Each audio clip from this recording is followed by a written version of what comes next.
Ayatollah Khomeini. Makagaza lela lela, makagaza lela. Milliards pardonné, makagaza déchet plastique lela. Chers amis des grands interviews de Jean-Romain Kwasi, bonsoir.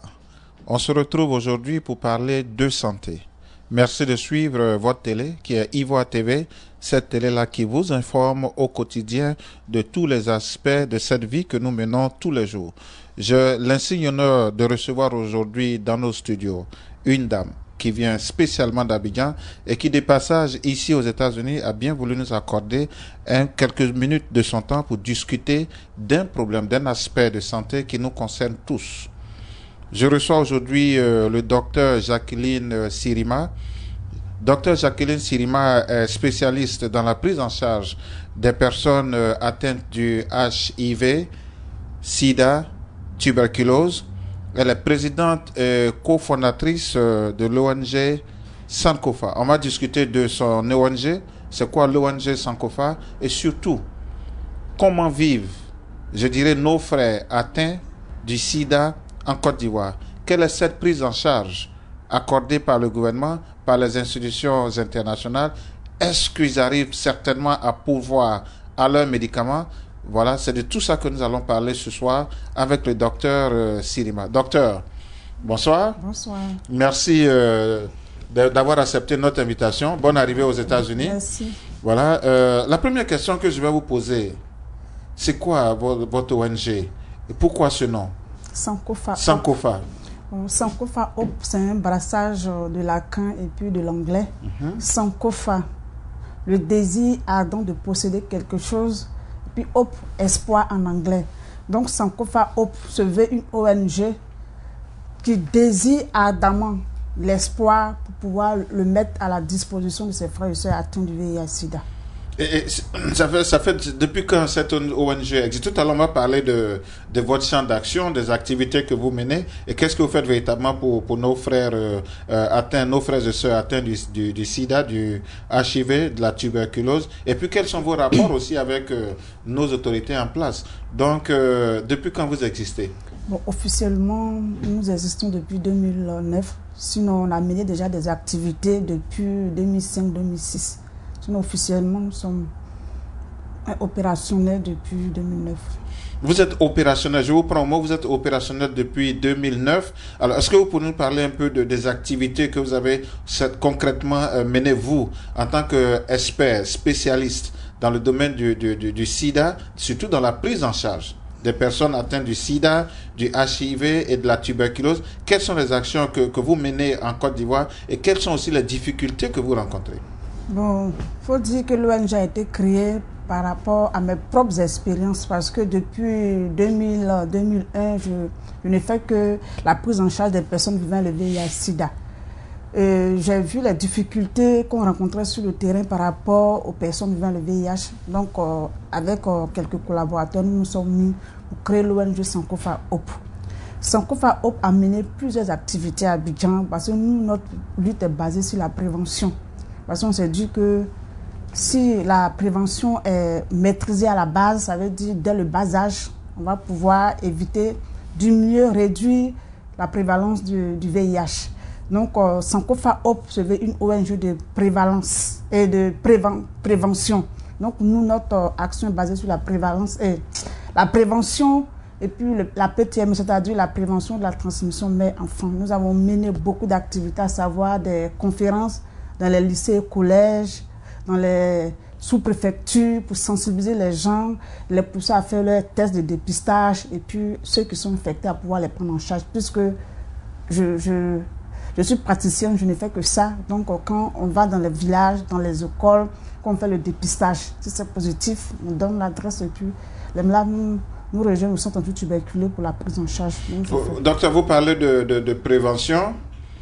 Quand on sait aujourd'hui qu'en Côte d'Ivoire, la statistique nous dit que, je ne sais pas, vous allez certainement donner le nombre, et qu'il y a plus d'1 million de personnes atteintes du sida en Côte d'Ivoire, dont l'âge varie entre 15 et 49 ans, il y a près de 47 000 personnes qui décèdent par an du sida. Alors, quand vous parlez de prévention, donnez-nous un peu ici, je dirais, les différents compartiments, le système que vous mettez en place pour arriver à cette prévention. Est-ce que comment éduquez-vous la population en fait? On leur parle du VIH-Sida. On leur dit que le VIH c'est une réalité. Et pour pouvoir éradiquer la maladie, il faut que les gens aillent se faire dépister. On sensibilise beaucoup parce qu'on se dit que si les gens sont sensibilisés, s'ils savent le bien fondé du dépistage et puis de la prise en charge, on peut éviter de nouvelles infections. Donc nous, c'est ce qu'on essaie de faire sur le terrain avec nos collaborateurs. Parler du VIH, insister sur la prévention et puis amener les gens à faire le dépistage pour qu'on puisse les prendre en charge. Parce que quand la prise en charge est faite tôt, ça permet d'éviter beaucoup de choses. C'est-à-dire que ça améliore la qualité de vie du patient et puis ça réduit à plus de 95% la transmission. Ça réduit à plus de 95% la transmission, ça augmente le taux de survie du patient. Alors, comment est-ce que ces patients aujourd'hui se procurent ces médicaments? Qui leur fournit ces médicaments et à quel coût? Bon, je prends l'exemple du centre antituberculeux où je suis médecin résident. Et là-bas, tout est fait gratuitement. Le malade, il vient, un malade naïf qui vient pour faire son test, il fait le test, il est fait gratuitement. Donc, c'est des tests au bioline, au bout du doigt. Donc, en 5 minutes, là, son résultat. Dès qu'il est déclaré séropositif, on le met sur la liste pour qu'il vienne faire un bilan initial. C'est un bilan pré-thérapeutique. Ce bilan aussi, il est fait gratuitement. On lui donne un rendez-vous dans 1 semaine, 2 semaines. Il vient prendre ses résultats. Et puis, ses résultats, après les résultats, en fonction de certains paramètres, CD4 et autres, tout ça, on le met sous traitement s'il est éligible ou pas. Et les antirétroviraux, c'est-à-dire les ARV, lui sont donnés gratuitement. Toutes ces consultations qu'il fait au centre antituberculeux également sont gratuites. Mais le seul problème, c'est que bon, quand le malade vient par rapport à des signes d'appel, peut-être il a des signes qui font penser à peut-être le paludisme, la fièvre typhoïde, là c'est lui-même qui se débrouille pour faire ses examens. Et puis bon, la prescription est à sa charge. Donc, les bilans, les consultations, les antirétroviraux, tout est gratuit au centre antituberculeux. Dans tous les centres d'ailleurs sur le territoire ivoirien. Oui, docteur, vous disiez tout à l'heure que vous sillonnez la Côte d'Ivoire de long en large pour éduquer la population. Alors, la question que je voudrais vous poser ici, est-ce que ce mixage, ce brassage que nous constatons aujourd'hui, cette intégration de médecine traditionnelle, médecine moderne, et maintenant on constate l'avènement de la médecine chinoise qui est en train de prendre de l'ampleur, je ne dirais pas en Afrique, mais en Côte d'Ivoire, est-ce que ce n'est pas aussi, je dirais, quelque chose qui pousse davantage nos parents à dire, dans cette cécité, de s'informer, de s'éduquer? Moi particulièrement, quand je mets un malade sous traitement, je le préviens que jusqu'à preuve du contraire, aucun traducthérapeute m'a fait cette preuve à Abidjan pour dire qu'il peut soigner le VIH. Mais il y a des gens qui s'entêtent quand même à partir voir les traducthérapeutes. Et ces traducthérapeutes leur disent d'arrêter le traitement moderne et de commencer le traitement traditionnel. Tous ceux qui sont partis vers eux, là, on n'a pas eu de résultats. Il y a plein qui sont revenus avec des pronostics vitaux très très prononcés. Mais il y a des gens qu'on a pu rattraper, par contre d'autres, on n'a pas pu. Donc moi j'insiste sur le fait que les antirétroviraux peuvent améliorer la qualité de vie du patient. S'il prend bien le traitement, et le traitement n'est pas payant, il est gratuit. Les traducthérapeutes, ils ont un prix, ils ont un coût, le traitement a un coût. Donc il y a des malades qui vont, après, au dernier moment, ils ne peuvent pas, ils sont obligés de retourner nous voir encore. Donc vraiment j'insiste sur le fait que aucun n'a encore fait cette preuve. Quels sont les rapports aujourd'hui? Je m'excuse de vous interrompre, docteur. Quels sont les rapports que vous avez véritablement aujourd'hui avec l'administration ivoirienne pour vous supporter dans cette action assez noble? Vous avez dit tout à l'heure de racheter nos frères et sœurs atteints de cette sordide de maladie. Quels sont les rapports que vous avez aujourd'hui avec l'administration? Le ministère, le gouvernement, l'administration ivoirienne. Quels sont les rapports que vous avez? Quels sont les soutiens qu'ils vous apportent? Concernant le ministère, chaque fois qu'on a des conférences, des sensibilisations, de dépistage, ils nous donnent les gadgets, les préservatifs. Bon, ils mettent le nécessaire à notre disposition pour que vraiment on puisse mener à bien notre activité. Concernant aussi les fondations, les organismes internationaux, on essaie de les approcher pour voir dans quelle mesure ils peuvent nous appuyer avec des prospectus. Donc vraiment, on collabore, il n'y a pas de problème. La dernière fois, je pense dans le mois de juillet, j'ai présidé une conférence sur la crise post-électorale et le VIH-Sida. Mais j'ai eu le soutien du ministre. Bon, le ministre n'a pas pu venir, mais il s'est fait représenter par son conseiller spécial chargé des ONG et des associations. Ça veut dire qu'aujourd'hui... on collabore avec le ministère. Ça veut dire qu'aujourd'hui, l'administration ivoirienne met à votre disposition tout ce dont vous avez besoin. Donc comme, je voulais même profiter de votre micro pour dire merci au ministre de la Santé, professeur Ndouyouma Thérèse, qui fait beaucoup dans la lutte contre le VIH-Sida, et avec tous ses collaborateurs, et puis tous les programmes qui ont été mis, à savoir le programme de prise en charge des personnes vivant le VIH, le programme national de lutte contre la tuberculose, le programme national de lutte contre le VIH-Sida. Donc vraiment, tous ces programmes-là nous aident dans toutes nos activités. Docteur, vous êtes, je m'excuse de vous interrompre, vous êtes ici aux États-Unis.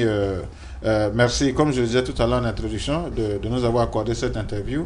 Est-ce qu'on peut, si c'est pas trop discret, est-ce qu'on peut savoir est-ce qu'on peut savoir pourquoi vous êtes là aux États-Unis? Je suis venu pour assister à beaucoup de conférences. D'abord, il y avait la conférence des First Ladies, basée pour l'éducation et puis la santé. J'ai eu l'occasion, vraiment l'opportunité de rencontrer beaucoup de premières dames, premiers ministres. Il y a eu aussi la conférence à Chicago sur le VIH-Sida. J'ai déroulé du 9 au 13 novembre 2011. J'ai participé également à un symposium sur le paludisme le 16 novembre à l'Académie des sciences de New York, en collaboration avec George Hopkins, Blue Public Health. Donc, et puis j'ai également rencontré une compagnie de fabrication de préservatifs pour voir dans quelle mesure ils pouvaient nous aider à avoir des préservatifs, parce qu'il faut dire que c'est pas facile. C'est vrai qu'on a souvent quelques préservatifs pour nos malades, mais c'est pas assez. Donc voir dans quelle mesure ils pouvaient nous appuyer pour vraiment... Ah, mais là, moi j'ai un problème là, parce que la Côte d'Ivoire est productrice de VA, du latex. Donc comment se fait que la Côte d'Ivoire ne peut pas être fournie de préservatifs? Je prends l'exemple du centre anti-tuberculeux. On a 16 000 séropositifs comme ici au centre anti-tuberculeux à Gamay.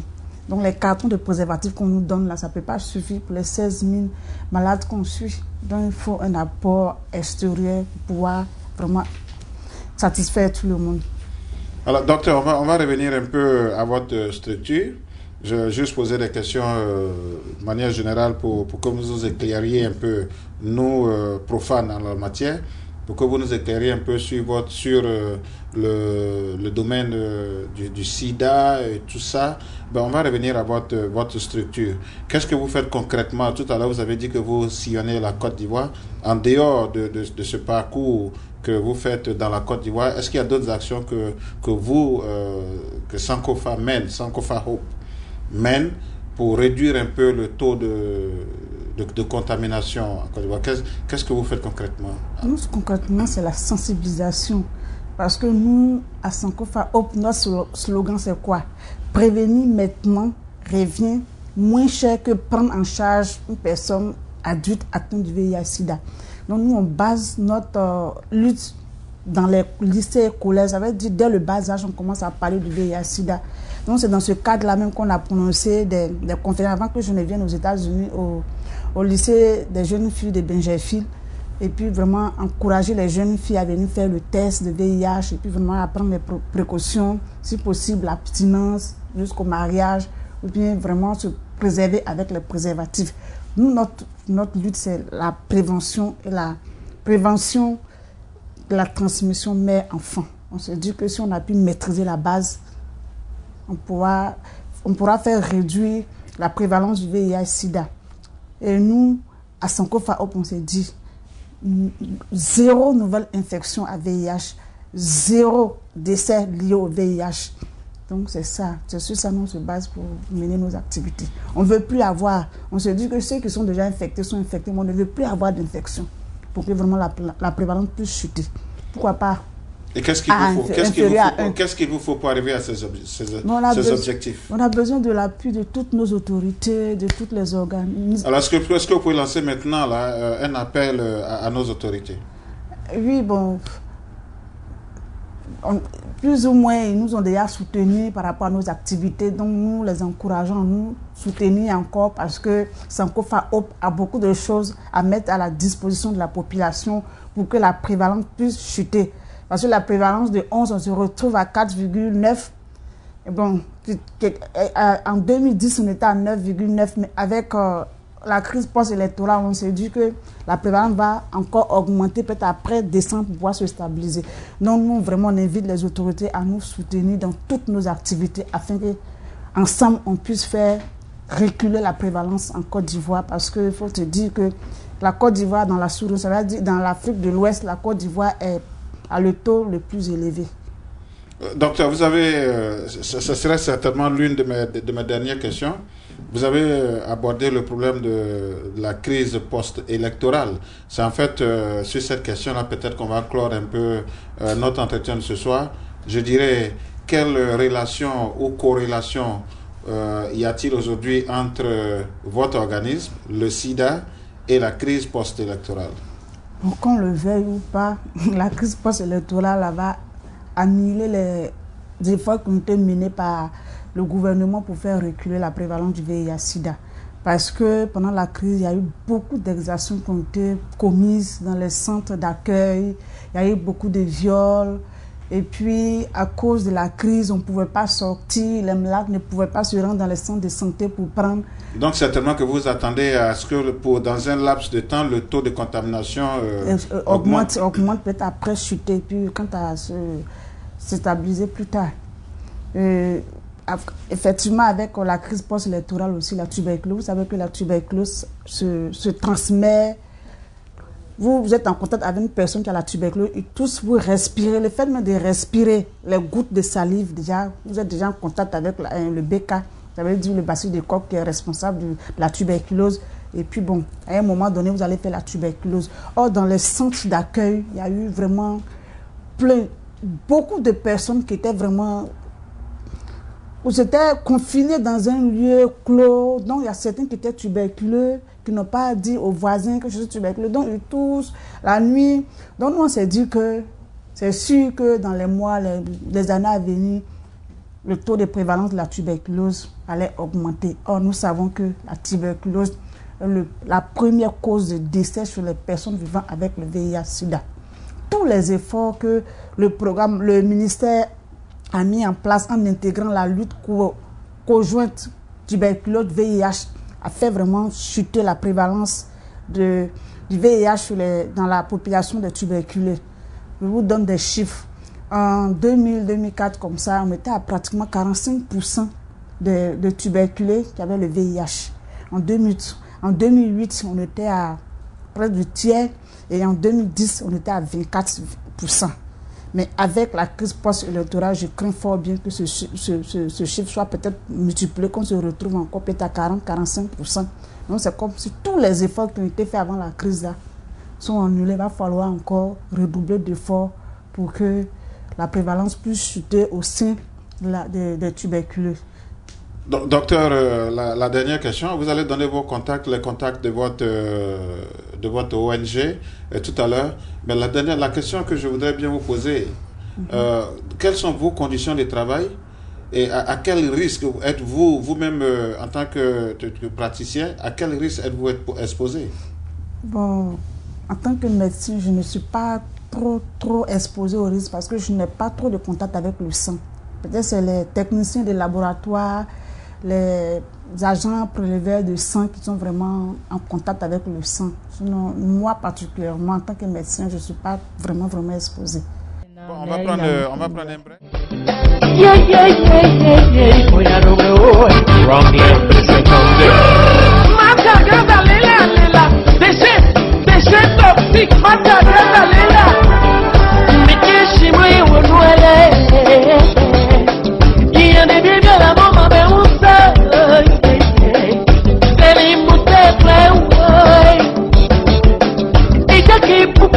writing it.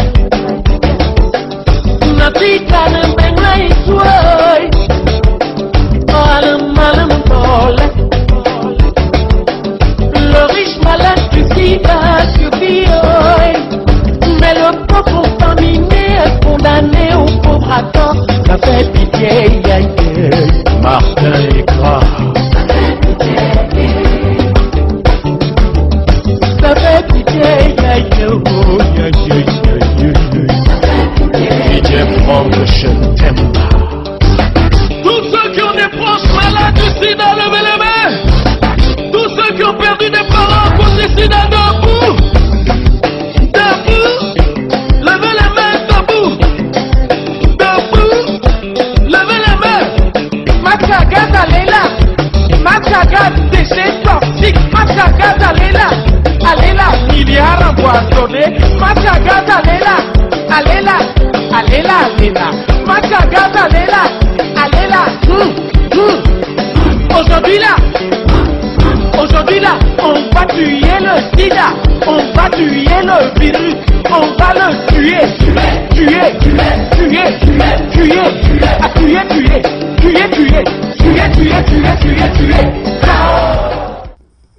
Nous tirons vers la fin de cette émission.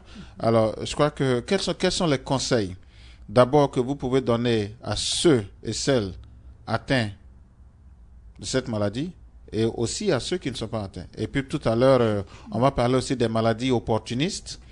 Voilà, et puis on va finir avec vos contacts. Donc, allez-y. Si vous avez un message à donner, docteur, voilà, vous pouvez juste donner votre message. Les conseils concernant ceux qui ne sont pas encore infectés, je les encourage à faire le test. Maintenant, les gens de la diaspora, quand vous rentrez au pays, faites attention parce que c'est vrai, le VIH ne se lit pas sur le visage. Donc, si vous rencontrez une dame, que vous voulez faire du sérieux avec elle, mais ce n'est pas pour faire du sérieux, protégez-vous. Si vous voulez faire du sérieux aussi, encouragez la dame à aller faire son test. Mais ce n'est pas parce que vous avez fait un test aujourd'hui, il est négatif, que il est forcément négatif. Vous devez attendre 3 mois. 3 mois après, vous refaites le test. Si ça s'avère que c'est négatif, c'est que la personne, elle est négative. Donc vous pouvez peut-être envisager des rapports non protégés.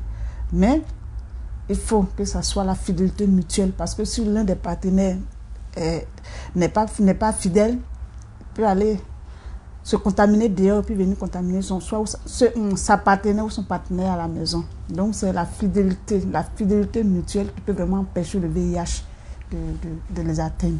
Maintenant, ceux qui sont déjà infectés, qui ont déjà fait le test, qui ne veulent pas aller se mettre sous traitement, qu'ils aillent se mettre sous traitement parce que le traitement améliore la qualité de vie. Il permet vraiment à la personne de réaliser ses projets, de vivre normalement, enfin d'avoir une vie normale comme une personne séronégative. Parce que je prends un exemple, il y a quelqu'un de la diaspora qui est parti, parce que je suis souvent certaines personnes qui quittent la diaspora pour aller en Côte d'Ivoire, ils sont infectés, il y a certains qui sont là-bas aussi qui sont infectés, qui viennent ici. Donc je suis une dame qui est infectée. Il y a un monsieur qui est venu des États-Unis, puis bon, c'était effectivement des États-Unis. Il est parti en Côte d'Ivoire pour s'organiser, fonder un foyer. Il rencontre la dame. La dame, elle était bien jolie. Il apprend, ne se protège pas avec elle. Elle dit, donc elle vient au bureau, elle me dit, docteur, je suis enceinte. Je dis, tu es enceinte comment? Je vous ai dit de vous protéger quand vous avez des rapports. Donc elle a commencé à m'expliquer l'histoire. Il est venu des États-Unis. On s'est rencontrés dans un hôtel, je lui ai dit de prendre un préservatif, il n'a pas voulu. Il dit non, lui sait que je ne suis pas malade. On a eu des rapports, aujourd'hui je suis enceinte. Le pauvre, il ne sait pas. Si par chance, il n'a pas pu avoir le VIH, Dieu merci, dans le cas contraire, il s'est contaminé comme ça, alors qu'il est parti vraiment pour mener ses activités, faire ses affaires, fonder un foyer, avoir des enfants. Donc du coup, on ne sait pas qui va accuser qui. Parce qu'elle ne va pas lui dire demain que j'étais infectée. Elle va dire que c'est toi qui m'as donné le VIH. Donc vraiment, soyez très vigilants, vous qui quittez la diaspora pour nous retrouver en Côte d'Ivoire. Il en est de même pour ceux qui quittent là-bas pour venir. Parce qu'il y a des gens qui ont épousé des femmes qui sont en Côte d'Ivoire. 4 ans, 5 ans, 6 ans, ils ne viennent pas. Peut-être que bon, ils ont des problèmes ici, ils ne peuvent pas partir. Ils forcent, la femme vient. Souvent, plein de gens que je suis là-bas. Mon mari aux États-Unis, mon mari en France. Mais je ne sais pas. Aujourd'hui, là, je suis infectée. Il ne sait pas. Tu vas lui dire, non, je ne peux pas lui dire. Si je lui dis, il va divorcer. Donc, du coup, Elle va cacher sa maladie, venir le rejoindre ici, ils vont avoir des rapports. Et puis demain, elle est malade. Elle se sait déjà malade. Lui, il est séropositif. Elle va l'accuser alors qu'elle sait très bien ce qu'elle a fait. Donc vraiment, soyez très vigilants. Très, très vigilants. L'idéal, c'est l'abstinence, les préservatifs ou bien la fidélité mutuelle. Avec ça, là, je pense qu'on ne peut pas se contaminer. Waouh, là, ouais, que j'ai complètement la langue... j'ai avalé ma langue par rapport à ce que vous venez de dire, docteur. Ah, mais oui, c'est la vérité. J'aurais bien préféré qu'on ait plus de temps, malheureusement. Je sais qu'avant que vous ne quittiez certainement les États-Unis, on aurait le temps de parler davantage de cette maladie. Mais comme vous l'avez constaté aujourd'hui, il fallait scinder l'émission. D'abord parler de votre structure, Sankofa Hope, et puis aussi parler de la maladie. Mais là, je pense que ça devient de plus en plus intéressant. Malheureusement, nous sommes à la fin de cette émission. Est-ce que vous pouvez donner vos contacts, docteur? Oui. Pour nous jeunes à partir des États-Unis, vous faites le 00225 01 22 73 73 ou le 00225 05 56 52 00. Vous avez une adresse email? Oui, Sankofa, SANKOFA, comme espoir en anglais, HOPE, @gmail.com. Voilà, chers amis d'Ivoire TV, là j'ai complètement avalé ma langue par rapport à ce que le docteur Jacqueline Sirima vient de dire. J'aurais bien voulu continuer avec elle pour qu'elle nous informe davantage, qu'elle nous éduque davantage. J'ai beaucoup de questions. Malheureusement, je n'ai pas pu les poser ce soir. Je suis sûr et certain que le docteur, malgré son programme assez chargé, nous accordera encore quelques minutes avant son départ, son retour sur Abidjan. Sachez tout simplement que je recevais ce soir Dr Jacqueline Sirima. Dr Jacqueline Sirima est spécialiste dans la prise en charge des personnes atteintes du HIV, SIDA, tuberculose. Elle est aussi présidente et cofondatrice de l'ONG Sankofa Hope. Cette ONG qui se met à la disposition de tous nos frères et sœurs qui, malheureusement, vivent avec cette maladie au quotidien. Ses contacts à Abidjan, vous pouvez la contacter au 01 22 73 73 ou bien au 05 56 52 00. Docteur, au nom de la direction d'Ivoire TV, je voudrais vous dire merci. Je sais que on vous a pratiquement soutiré entre deux activités professionnelles. Je l'ai dit tout à l'heure à nos amis d'Ivoire TV que vous allez repasser. On espère vous avoir de nouveau sur notre plateau avant votre retour à Abidjan. Merci de votre temps et puis continuez surtout cette tâche assez noble qui vous occupe tous les jours et cette tâche qui fait que vous vous occupez aussi de nos frères atteints de cette sordide maladie. On espère que très bientôt un remède sera trouvé pour endiguer ce mal qui prend de l'ampleur tous les jours et qui tue 47 000 Ivoiriens par an. Je suis convaincu que nos autorités vous soutiennent, comme vous l'avez dit tout à l'heure, parce qu'en Côte d'Ivoire, il y a plus d'1 million de personnes atteintes du sida. Merci bien, docteur. Merci et puis bon séjour aux États-Unis. Merci. Vous l'avez découvert ici. Encore un hit que vous avez découvert. Ivoire TV. Ivoire TV.